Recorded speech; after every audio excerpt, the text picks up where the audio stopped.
ሰላም ጤና ይስጥልኝ ውድ የ247 ዜና ተከታታዮቻችን የሰዓቱን ዜና ይዤ ቀርቤያለሁ። እስከ ፍጻሜው አብራችሁን ቆዩ።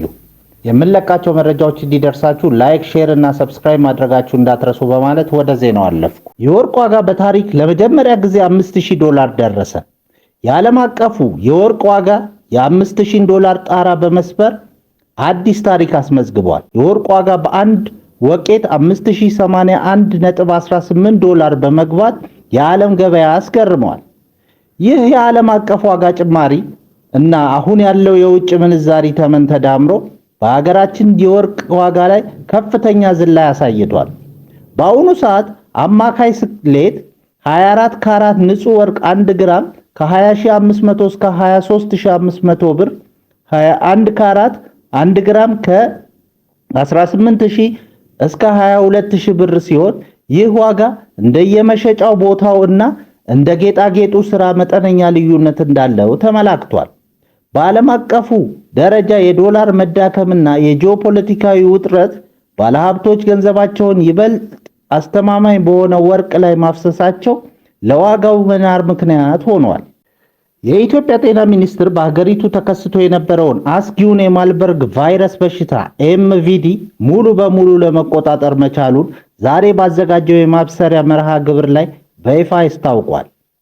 በዕለቱ የሕዝብ ተወካዮች ምክር ቤት አፈ ጉባኤ ታገሰ ጫፎን ጨምሮ ከፍተኛ የሥራ ኃላፊዎችና አጋር አካላት በተገኙበት ለስኬት አስተዋጽኦ ላበረከቱት የጤና ባለሙያዎች ዕውቅና ተሰጥቷል። ቫይረሱ በተገኘባቸው አካባቢዎች የተዘረጋው ጥብቅ የክትትል ኮንታክት ትሬሲንግ እና የተለያዩ የማቆያ ሥራ ወረርሽኙን በአጭር ጊዜ ለመግታት አስችሏል። ከዓለም ጤና ድርጅት WHO እና ከአፍሪካ የበሽታ መቆጣጠሪያ ማዕከል አፍሪካ CDC ጋር የተደረገው የተቀናጀ ላቦራቶሪና የሎጂስቲክ ድጋፍ ለውጤቱ ትልቅ አቅም ሆኗል። ወረርሽኙን መቆጣጠር ትልቅ እፎይታ ቢሆንም የጤና ባለሙያዎችና ዓለም አቀፍ ጥናቶች የሚከተሉትን ስጋቶች ያነሳሉ።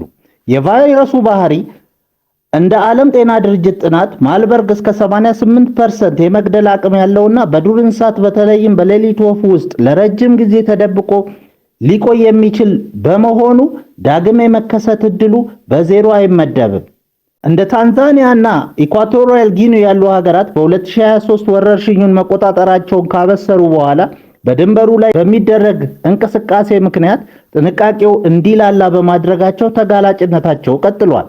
የሩዋንዳን የ2024 ተሞክሮ ደግሞ ስኬቱ ዘላቂ የሚሆነው በቴክኖሎጂ የታገዘ ክትትል ሲቀጥል መሆኑን ያስገነዝባል።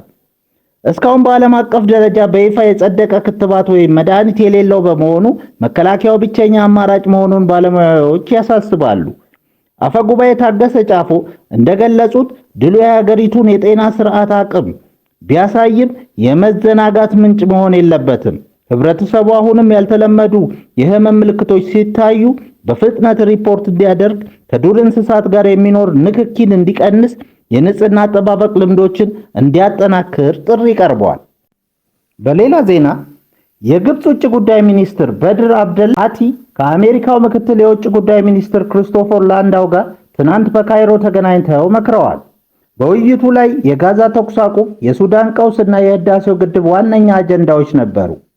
ግብፅ የውሃ ደህንነት አደጋ ላይ ነው በሚል የትራምፕ አስተዳደር በድርድሩ ላይ ጣልቃ እንዲገባ በድጋሚ ጥሪ አቀርባለች።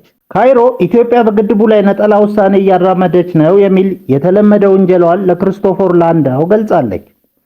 ግብፅ በህዳሴው ግድብ ላይ የያዘችው አቋም በገለልተኛ ወገኖች ዘንድ የሚከተሉትን ትችቶች ይነሱበታል።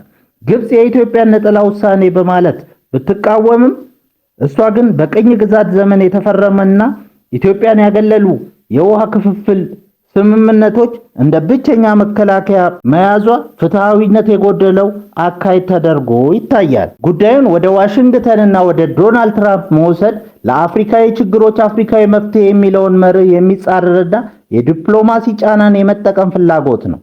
ካይሮ የራሷን የውሃ ፍላጎት ብቻ በማስቀደም የኢትዮጵያን ከድህነት የመውጣትና የኤሌክትሪክ ኃይል የማመንጨት የተፈጥሮ ሀብት የመጠቀም መብትን ችላ ትላለች። ግብፅ ለትብብር ዝግጁ መሆኗን ብትገልጽም አብዛኛው የተፋሰስ ሀገራት የተስማሙበትን የናይል ተፋሰስ የትብብር ማዕቀፍ ስምምነት CFA አለመቀበሏ የተቃርኖ ምንጭ ሆኖ ቀጥሏል። አዲስ ወረርሽኝ ስጋት መድኃኒት የሌለው የኒፓ ቫይረስ በህንድ ተቀሰቀሰ። የዓለም ጤና ድርጅት WHO በከፍተኛ ሁኔታ ከሚያሰጋቸው በሽታዎች ተርታ የመደበውና እስከ 75% ገዳይነት ያለው የኒፓ ቫይረስ በህንድ ምስራቃዊ ግዛት ኮልካታ አቅራቢያ በድጋሚ መከሰቱ ተረጋግጧል። እስካሁን 5 ሰዎች በቫይረሱ መያዛቸው የተረጋገጠ ሲሆን ከእነዚህም መካከል ሐኪሞችና ነርሶች ይገኙበታል። አንዲት ነርስ በቫይረሱ ተጠቅታ በአሁኑ ወቅት በኮማ ውስጥ የምትገኝ ሲሆን ሁኔታዋ እጅግ አሳሳቢ መሆኑ ተነግሯል። ይህን ጤና ባለስልጣናት ከ180 በላይ ሰዎችን የጤና ምርመራ ያደረጉ ሲሆን 20 ከፍተኛ ስጋት ያለባቸውን ሰዎች ለይተው በለይቶ ማቆያ ውስጥ አድርገዋል። ቫይረሱ ከእንስሳት ወደ ሰው በተለይም ከሌሊት ወፍና ከአሳማ የሚተላለፍ ሲሆን ከሰው ወደ ሰውም በንክኪ ይሰራጫል። ከፍተኛ ትኩሳት፣ ራስ ምታት፣ ማስታወክ፣ የጉሮሮ ህመምና የመተንፈስ ችግር በክፉ ሁኔታ ደግሞ የአንጎል እብጠት አስከትሎ በ24 ሰዓት ውስጥ ወደ ኮማ ሊያመራ ይችላል።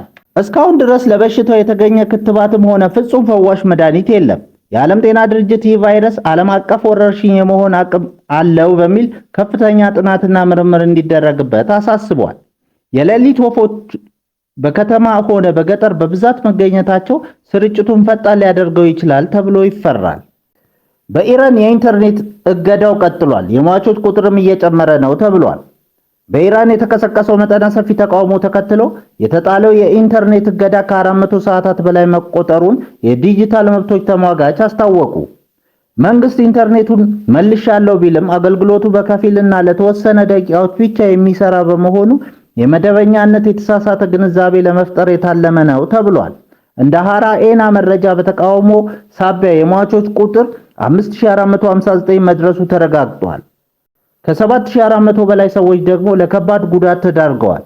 አንዳንድ መረጃዎች የሟቾች ቁጥር ከዚህም ሊበልጥ እንደሚችል ይጠቁማሉ። በተለይ በታሰሩ ሴቶች ላይ እየደረሰ ያለው የጾታ ጥቃት ከፍተኛ ስጋት መፍጠሩን የተባበሩት መንግስታት ድርጅት ገልጿል። ኢንተርኔት መዘጋት እነዚህን ጥሰቶች ለማድበስበስ እንደተፈለገ ይነገራል። ፕሬዝዳንት ዶናልድ ትራምፕ የኢራን መንግስት በተቃዋሚዎች ላይ የሚያደርሰውን ግድያ እንዲያቆም በማስጠንቀቅ አሜሪካ ጉዳዩን በቅርበት እየተከታተለች መሆኑን ገልጸዋል። የቻይናው ፕሬዝዳንት ቀኝ እጅ የነበሩት ጄኔራል የኒውክሌር ሚስጥር ለአሜሪካ ሸጡ ተባለ። በቻይና ወታደራዊ አመራር ውስጥ ታይቶ የማይታወቅ ታላቅ ድንጋጤን ፈጥሯል። የፕሬዝዳንት ሺ ጂንፒንግ የቅርብ ወዳጅና የሀገሪቱ ከፍተኛ ወታደራዊ መኮንን የሆኑት ጄኔራል ሻንግ ዩዢያ በከፍተኛ የሀገር ክህደት ምርመራ እየተካሄደባቸው መሆኑን ተሰምቷል። ጄኔራሉ የቻይናን እጅግ ሚስጥራዊ የሆኑ የኒውክሌር ቴክኖሎጂ መረጃዎችን ለአሜሪካ አሳልፈው ሰጥተዋል በሚል ክስ ቀርቦባቸዋል። በጦር ኃይሉ ውስጥ ለሹመትና ለደረጃ እድገት ከፍተኛ ገንዘብ ሲቀበሉ እንደነበር ተደርሶበታል ተብሏል። ከጄኔራሉ ጋር በመሆን ሌሎች ከፍተኛ መኮንኖችን በቁጥጥር ስር ውለዋል። ይህ እርምጃ ቻይና ከአዲሱ የዶናልድ ትራምፕ አስተዳደር ጋር ለምታደርገው የንግድና የደህንነት ንግግር በምትዘጋጅበት ወሳኝ ወቅት የተከሰተ በመሆኑ ዓለምን እያነጋገረ ይገኛል።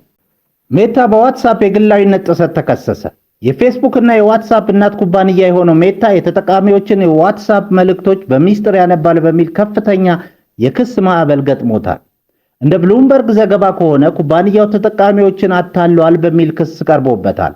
ዋትስአፕ መልእክቶች በላኪና በተቀባይ መካከል ብቻ የተቆለፉ ኢንድ ቱ ኢንድ ኢንክሪፕትድ ናቸው ቢልም ክሱ ግን ኩባንያው መልእክቶቹን የማከማቸት የመተንተንና የማንበብ አቅም አለው ይላል። ክሱ የቀረበው ከህንድ፣ ከብራዚል፣ አውስትራሊያ፣ ሜክሲኮ እና ደቡብ አፍሪካ በተሰበሰቡ ተጠቃሚዎች አማካኝነት በሳን ፍራንሲስኮ ፍርድ ቤት ነው። የውስጥ መረጃ አውጪዎች ዊስትል ብሎወርስ ከሳሾቹ ክሳቸውን ለማጠናከር በኩባንያው ውስጥ የነበሩ ሚስጥር አውጪዎች መረጃ ጠቅሰዋል። ሜታ የቀረበበት ክስ ልብ ወለድና መሰረተ ቢስ ሲል አስተባብሏል። የኩባንያው ቃል አቀባይ እንደ ስቶን ዋትስአፕ ላለፉት 10 ዓመታት በከፍተኛ የቴክኖሎጂ ጥበቃ ሲሰራ መቆየቱንና ክሱ የተሳሳተ መሆኑን ገልጸዋል። በቀጥታ ስርጭት የተቀረጸ ጀግንነት ሰምጦ ከነበረ ታክሲ ውስጥ ነፍስ የታደጉ ወጣቶች።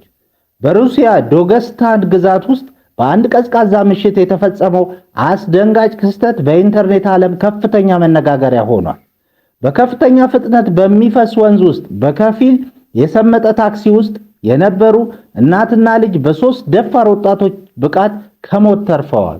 ታክሲው በጎርፍ ተገፍቶ ወንዝ ውስጥ በከፊል ሰምጦ ሳለ 3 ወጣቶች ሁኔታውን ተመልክተው ሳይዘገዩ ወደ እርምጃ ገቡ። በቪዲዮ ላይ እንደሚታየው አንደኛው ወጣት ብርዱንና የቀዘቀዘውን ውሃ ሳይፈራ ልብሱን አውልቆ ወደ ወንዙ በመውረድ እስከ መኪናው ተቃርቧል። ሌላኛው ጓደኛው ደግሞ ከላይ ሆኖ በመደገፍ ልጁን ከመኪናው ውስጥ ተቀብሎ ወደ ሰላማዊ ቦታ አውጥቶታል።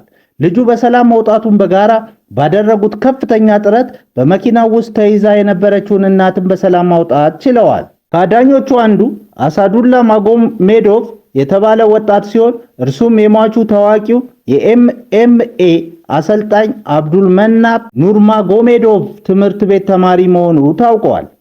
ወጣቶቹ ላሳዩት ቁርጠኝነትና ወኔ ከመላው ዓለም አድናቆት እየጎረፈላቸው ይገኛል። እንደ ዕድል ሆኖ የታክሲ ሹፌሩ ምንም አይነት ጉዳት ሳይደርስበት ከመኪናው መውጣት ችሏል። እውነተኛ ጀግንነት ማለት በተግባር ይህ ነው። ክቡራን አድማጮቻችን ለሰዓቱ ያልናቸውን ዜናዎች በዚህ እናበቃለን።